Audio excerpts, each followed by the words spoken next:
Kartini and I, two women who live a century apart. Hi everyone, my name is Mellya. Today, in my gender studies final project, I will be talking about Raden Ajeng Kartini. Before and after, I read her famous letter, From Darkness to Light. In my childhood time, every April 21st, years after years, I celebrated Kartini's Day by dressing up in traditional clothes and going to a fashion show competition, without really knowing the essential of this special occasion nor the actual meaning of emancipation. When I was a child, I always wondered who she was. Why do I keep hearing her name every year?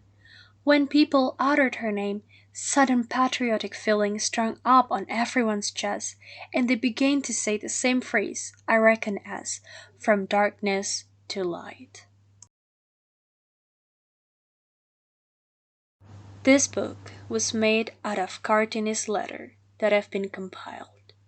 I've heard about this book thousands of times, but until now, I never actually got the chance to read it. I only know that inside this book, Kartini's thought about women's education was poured. I used to think that it was all short letters that Kartini wrote in Indonesian or maybe Japanese, and all she talked about was only her eagerness towards women's education. To whom this letter addressed? I never really think about it. But I was wrong, not only about the language that she used, and the surprising white women fellow that she writes to, but also about the broadness of content that Kartini had concerning Japanese society, economic, and women's role in daily basis. Before I read those letters, I used to think that Kartini was a privileged woman who was rebellious, and her life was always easy because she came from a royal family. I mean, isn't that why she was able to get an education in the first place? Well, she was indeed high-born and privileged. That wasn't entirely wrong. But having an easy life and rebelliousness, I should wash my mouth with soap. After reading the letters, it's all changed and such eye-opening. Turns out, being a Japanese princess means you were born in a life full of law. But Kartini did it gracefully, respecting her customs and conventions, though she found some of them ridiculous. She was a woman of ambitions and aspirations, which is a solid reason to remember her until now. Kartini's story and effort remain until now in many kind of form, and one of them is through this movie, Kartini. Directed by Hanung Bramantyo and released in 2017, this movie conveys Kartini's fight on gender equality and women's education.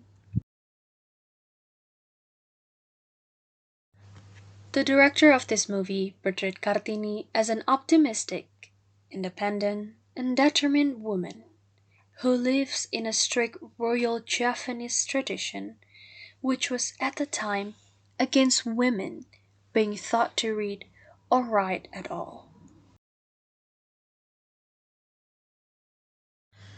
Although this movie was a hit and it seems so accurate, there are several things that I notice. In this movie, Kartini looks like she always know what to do about her dream, which make her a very vocal person and sounds a little bit too demanding. While in her letters, Kartini shows the confused side of her, because she did not know where to begin to make her dream come true. She fight for change, but at the same time still follows the rules and practices her customs, as well as listen to her parents. But of course, there are similarities between the letters and the movie, which are she was curious about her people, she was brave, she was having a broad view, she was tenacious and innovative, eager towards change, and most importantly, she was concerned about women's education. Now, back again. It's been 119 years later, more than a century long after Kartini's last fight towards inequality. And yet, the terror of gender issues remains until now. Other than education, Kartini also put a huge effort on women's right in marriage and relationships. Sadly, even after a century long, we are still so far away from the initial goal to protect women from domestic violence. Now, it will bring us to this question. Is it enough to celebrate Kartini's Day only with festivals or fashion shows? No, I don't think so. We can do more, something more valuable.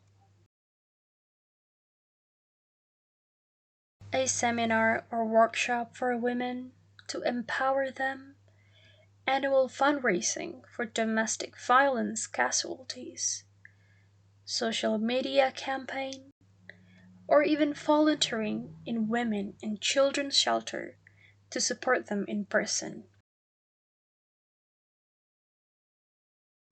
Now let us see.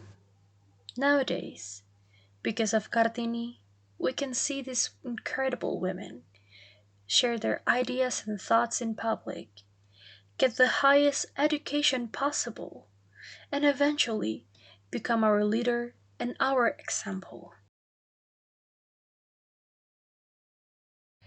To you, to me, and to us, women, let us all light up the Kartini spirit again. Well, thank you so much for listening, everyone. I hope you have a great day and see you later.